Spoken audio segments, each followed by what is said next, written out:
అందరికీ నా నమస్సులండి. బావున్నారా? అందంగా, ఆనందంగా, ఆరోగ్యంగా జీవితాన్ని ఆస్వాదించడానికి అమ్మా నాన్న ఆశీస్సులతో శ్రీప్రభ ఛానల్‌కు స్వాగతమండి. మేము బావుండాలని, మీరు అంతకన్నా బావుండాలని ఆ భగవంతుడిని మనస్ఫూర్తిగా వేడుకుంటూ ఈరోజుటి వీడియో ప్రారంభించుకుందామండి. కార్తీక మాసం యొక్క విశిష్టత, కార్తీక మాసం యొక్క వైభవం అంతా ఇంత కాదండి. చాగంటి వారి ప్రవచనాల్లో గాని, అలాగే సామవేదం షణ్ముఖ శర్మ గారి యొక్క ప్రవచనాల్లో కానీ మనం ఎన్నో విన్నామనమాట. ఉపవాసాలుంటాం ఈ కార్తీక మాసంలో. అలాగే ఏకాదశులొస్తాయి, ఉపవాసాలుంటాము. కార్తీక పూర్ణిమ రోజు మనం స్వతహాగా స్వహస్తాలతో తయారు చేసుకున్న ఒత్తులతో దీపారాధన చేసుకుంటాం. మన ఇంట్లో ఎంతమంది సభ్యులుంటారో అంతమంది సభ్యుల చొప్పున 365 ఒత్తుల చొప్పున చేసుకుంటాము. అలాగే కార్తీక మాసం వనభోజనాలుంటాయి. అలాగే తీర్థయాత్రలకు వెళుతూ ఉంటాము. మన దగ్గరలో ఉన్న శైవ క్షేత్రాలైనా సరే, విష్ణు ఆలయాలకైనా సరే, శివకేశవులు భేదం లేకుండా, హరిహరుల భేదం లేకుండా దీపారాధనలు చేసుకుంటూ ఇంట్లో నిత్యం కూడా ఉదయం సాయంకాలం దీపారాధనలతోటి, అలాగే అయ్యప్పలు మాలల దీక్ష చేపట్టి వాళ్ళు కూడా ఎంతో దీక్షతోటి, ఎంతో నిష్టలతోటి, సంకీర్తనలతోటి, భజనలతోటి దేవాలయాలన్నీ కూడా మారుమ్రోగిపోతూ ఉంటాయండి. అయ్యప్ప స్వాముల దీక్ష అలాంటిదనమాట. ఇక అలాగే ఈశ్వరుడు యొక్క మాలలు కూడా ధరింపజేస్తారు. అలాగే భవానీ మాలలు ధరింపజేస్తారనమాట కొంతమంది భక్తులు. ఈ విధంగా ఎన్నో విధాలుగా, ఎన్నో రకాలుగా భక్తులు మనకి కనపడుతూ ఉంటారనమాట. ముఖ్యంగా దీపారాధనలు ఎక్కువగా చేసుకుంటామండి. దీపానికి ఎక్కువ ప్రాముఖ్యతనిస్తామనమాట. దీపాల ఉత్సవంలాగా దీప అలంకరణ చేసుకుంటాం. మనం దీపావళి పండుగ నుంచి కార్తీక మాసం ఎంతో వైభవంగా ఉంటుంది.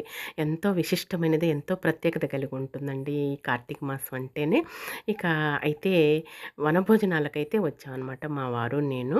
ఇక ఇక్కడైతే మామిడి తోటలంతా కూడా బాగా వర్షం పడిపోయింది కదండీ! నీళ్లు నిలబడి ఉన్నాయన్నమాట మోకాళ్ళ వరకు గూడాను.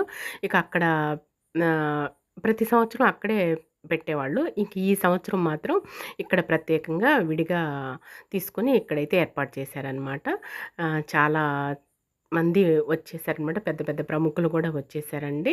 ఇక అందరూ కూడా ఒక ప్రక్కేమో స్టేజీ అలంకరణ చేసేసి, ఒక ప్రక్క పెద్దలు అందరూ ప్రముఖులందరూ కూర్చునే విధంగా ఇలా చైర్స్ తోటి నింపారు. అలాగే ఒక ప్రక్కొచ్చేసేమో టిఫిన్స్, అలాగే భోజనాలకి, అలాగే కాఫీ టీల సెక్షన్‌కి అలా ఏర్పాటు చేశారనమాట. ఇక్కడైతే ఆడపిల్లలు చక్కగా నృత్య భంగిమలతోటి మనలందరినీ కూడా ఆకర్షించారనమాట అండి. ఆకట్టుకునే విధంగా నృత్యం చేశారనమాట. చాలా బాగా వైభవంగా జరిగింది. అలాగే సేవ చేసేవాళ్ళు ప్రత్యేకంగా 2, 3 బృందాల వాళ్ళు వచ్చారండి. భోజనం అప్పుడు 4, 5 చోట్ల కౌంటర్లు ఏర్పాటు చేసినప్పుడు వాళ్ళే వడ్డించటానికి, అలా సేవ చేయటానికని వచ్చారనమాట. ప్రత్యేకమైన బృందాలు ఈ కార్తీక మాసంలో ప్రతి దేవాలయంలో ఉంటూ ఉంటారండి. వాళ్ళు వచ్చారనమాట. ఈ పాప అయితే చాలా చక్కగా నృత్యం చేస్తూ, అభినయం చేస్తూ మనలందరినీ కూడా చాలా ఎంటర్టైన్మెంట్‌గా ఆకర్షించిందనమాట అండి. చాలా బాగా చేశారు ఆడపిల్లలిద్దరూ కూడా. ఈ వనభోజనాలనేవి అందరూ ఒకళ్ళకొకళ్ళు పరిచయం పెంచుకోవటానికి, తెలియని వాళ్ళు పరిచయం చేసుకోవటానికి, అలాగే వాళ్ళ యొక్క విధి విధానాలు, వాళ్ళ యొక్క మామూలుగా వాళ్ళ యొక్క బిజినెస్ వ్యవహారాలు, వాళ్ళ వృత్తి పరంగా కానీ అన్నీ కూడా తెలుసుకోవటానికి, ఒకళ్ళకొకళ్ళు పరిచయాలు పెంచుకోవటానికి, ఒక్కొక్కళ్ళొకళ్ళు ఇంకా మంచి స్నేహబంధంతోటి, స్నేహభావాలతోటి మెలగటానికనేది ఈ వనభోజనాలనేవి ఏర్పాటు చేశారండి. చక్కగా మామిడి తోటలో కార్తీక మాసంలో అందరూ కూడి ఆ ఉసిరి చెట్టుకి దగ్గర చక్కగా పూజలవి చేసేసుకొని, ఉసిరి చెట్టుకి దీపారాధన చేసుకొని, ఎంతో ప్రాముఖ్యతగా ఉండేటట్లుగా ఈ విధంగా మనం వనభోజనాలనేవి ఏర్పాటు చేసుకున్నాం అనమాట అండి. ఈ పూర్వం అయితే లేవండి. ఈ మధ్య అనుకుంటున్నాను. నాకైతే పూర్వం అనేది తెలీదనమాట. మా నాన్నగారు, మా అమ్మ వాళ్ళు మేము వెళ్ళిన జాడైతే నాకు గుర్తులేదు. ఇంకా మా పెళ్ళిళ్ళు అయిన తర్వాత, మేము గుంటూరు వచ్చిన తర్వాత మాత్రం ఇలా వనభోజనాలకు వెళుతున్నామండి. ఇప్పుడైతే ఇక గుంటూరు వచ్చిన దగ్గర నుంచి ఇలా వనభోజనాలకి హాజరవుతున్నాం అనమాట. అయితే మన పెద్దలుంటారు గదా! ఆళ్ళంతా కూడా ఒక కమిటీగా ఏర్పడి ప్రముఖులంతా కూడాను ఇక మనకు తోచినది మనం ఎవరికి శక్తి సామర్థ్యాలను బట్టి వాళ్ళు విరాళాలుగా ఇస్తే దాన్ని బట్టి ఏర్పాటు చేసుకొని ఈ విధంగా వనభోజనాలకైతే ఆహ్వాన పత్రికని పంపిస్తారనమాట అండి. అలా ఒకళ్ళకొకళ్ళు ఆ విధంగా సంప్రదింపులు జరుపుకొని ఒకళ్ళకొకళ్ళు ఆ విధంగా పిలుచుకొని కుటుంబాల నేపథ్యంలో అలా స్నేహితుల నేపథ్యంలో లేదంటే తెలిసిన వాళ్ళు ఈ విధంగా ఒక్కొక్కళ్ళు అందరూ కూడా ఇక్కడ వనభోజనాల రీతిలో కలుస్తారనమాట. ఇదొక పెద్ద కుటుంబంలాగా ఏర్పడి అందరూ ఒకళ్ళకొకళ్ళు సన్నిహితంగా మెలుగుతారనమాట అండి. చాలా ఆనందంగా, హ్యాపీగా, సంతోషంగా ఉంటుందనమాట ఈ వనభోజనాలంటే. ఇక చక్కగా ఈ నృత్యాలు ఇవన్నీ కూడా చిన్న పిల్లలు కూడా చక్కగా నృత్యాలు చేశారనమాట. ఎప్పుడు కలవని ఫ్రెండ్స్ గానీ, అలాగే ఎప్పుడు కలవని బంధువులు గానీ, అలాగే చాలా దూరం నుంచి కూడా ఈ సమయంలో వనభోజనాల టైంలో ఒకళ్ళకొకళ్ళు కలుసుకొని చాలా సంతోషంగా ఒకళ్ళకొకళ్ళు వ్యక్తం చేసుకుంటూ ఉంటారండి. చాలా ఆనందంగా, సంతోషంగా ఉంటుందన్నమాట. ఈ వనభోజనాల యొక్క కూడిక, కలయిక బావుంటుందన్నమాట అండి. ఈ కులాలు, ఈ మతాలును బట్టి ఒక్కొక్కళ్ళు ఒక్కొక్క కులాన్ని బట్టి, మతాన్ని బట్టి ఈ విధంగా ఉంటూ ఉంటాయి కదండీ! ఇవన్నీ కూడా ఆనవాయితీగా రాకపోయినా సరే ఈ మధ్య ఒకళ్ళకొకళ్ళు ఏర్పాటు చేసుకున్న విధి విధానాలన్నమాట. వీటిని బట్టి ఫాలో అవుతూ ఉంటారు. నలుగురితో పాటు నారాయణ అన్నట్లుగానే మసులుకోవాలి కదండీ! సమాజంలో ఉన్నాం కాబట్టి. ఈ వనభోజనాల ప్రక్రియ కూడా వర్గాల వారీగా విభజిస్తున్నారండి. ఒక్కొక్క వర్గం వాళ్ళు ఒక్కొక్క విధంగా చేస్తున్నారనమాట. ఈ ఈ 2 వర్గాలని, 3 వర్గాలని చీలి ఈ విధంగా చేస్తుంటే ఇక మేము మాత్రం అందరి దగ్గరికి వెళుతున్నామనమాట. మాకు అలాంటి విభేదాలు గానీ, తారతమ్యాలు కానీ లేవండి. ఇక 2 వర్గాలుగా చీలారనమాట. 2, 3 అన్నారు. ఇక ప్రస్తుతానికి ఈ ఆదివారం మాత్రం ఇలా వనభోజనాలకైతే మా వారు, నేను వచ్చేసామనమాట. అందరూ పరిచయస్తులేనండి. మా వారు ఈనాడు ఏజెన్సీ కాబట్టి అందరూ తెలిసిన వాళ్ళేనమాట. ఇక తలలో నాలుకలా ఉంటారనమాట. ఇదిగోండి వీళ్ళంతా ప్రముఖులనమాట అండి, పెద్దలనమాట.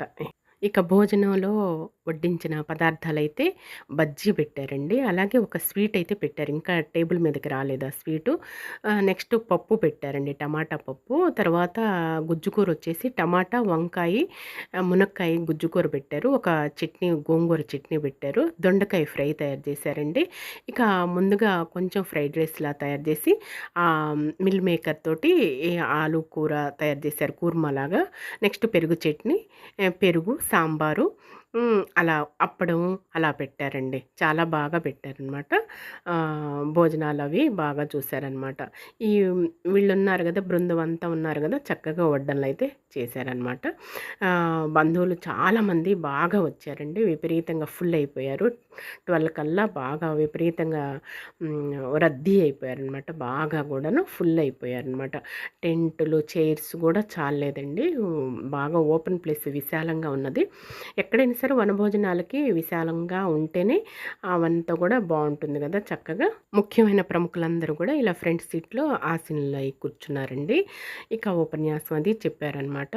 ఇక వినేవాళ్ళు వింటూ ఉన్నారు, భోంచేసేవాళ్ళు భోంచేస్తూ ఉన్నారు. అలాగే బంధుత్వాలను కలుపుకునేటట్లున్నారు. అలాగే నృత్యాలను చూసేవాళ్ళు, తిలకించేవాళ్ళు చూస్తున్నారు.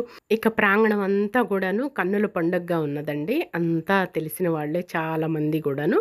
తెలియని వాళ్ళని పరిచయం చేసుకున్నాం, ఫోన్ నెంబర్లు అవి తీసుకున్నాం, ఒకళ్ళకొకళ్ళం సన్నిహితంగా ఉండేటట్లుగా. ఈ వనభోజనాలంటేనే చిన్న పెద్ద అలా తేడా లేకుండా అందరూ వచ్చేసేస్తారండి. అందరూకి ఎంతో ఇష్టమైనదనమాట. అందరూ కలయిక, అలాగే ఒకళ్ళకొకళ్ళు పరిచయాలు పెంచుకోవటానికి అదొక ఆనందం అనమాట, అదొక సంతోషం అనమాట. ఇక చూసారా, సేవకులంతా కూడా ఎక్కడికక్కడ రెడీగా పెట్టేసుకొని కూర్చున్నారు. టైం మించిపోతుంది, ఉపన్యాసం ప్రక్కన జరుగుతుందనమాట.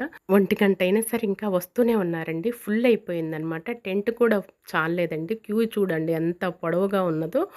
ఫుల్ అయిపోయారనమాట. ఇసుకేస్తే రాలనట్లుగా వచ్చేసారనమాట అండి. వనభోజనాలు అయితే ఈ విధంగా జరిగాయండి ఈ వారం.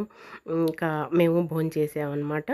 ఇక చూసాం కదా, ఎంజాయ్ చేసాం కదా. ఇక ఈ రోజుటి వీడియో అయితే ఇదేనండి. ఈ వీడియో మీకు నచ్చుతుందని భావిస్తున్నానండి. నచ్చితే లైక్ చేయండి, షేర్ చేయండి, సబ్స్క్రైబ్ చేసుకోండి మరవకండి. మళ్ళీ రేపటి వీడియోలోనే మరో మంచి వీడియోతో, మరి మంచి అంశంతో మీ ముందుకు వచ్చేస్తానండి. అంతవరకు సెలవు, నమస్కారం అండి. మీ వనభోజనాలు కూడా ఎలా జరిగాయి, మీరు వెళ్ళారా, వనభోజనాలు మీకు ఉన్నాయా అనేది నా కామెంట్ సెక్షన్లో తెలియజేయండి.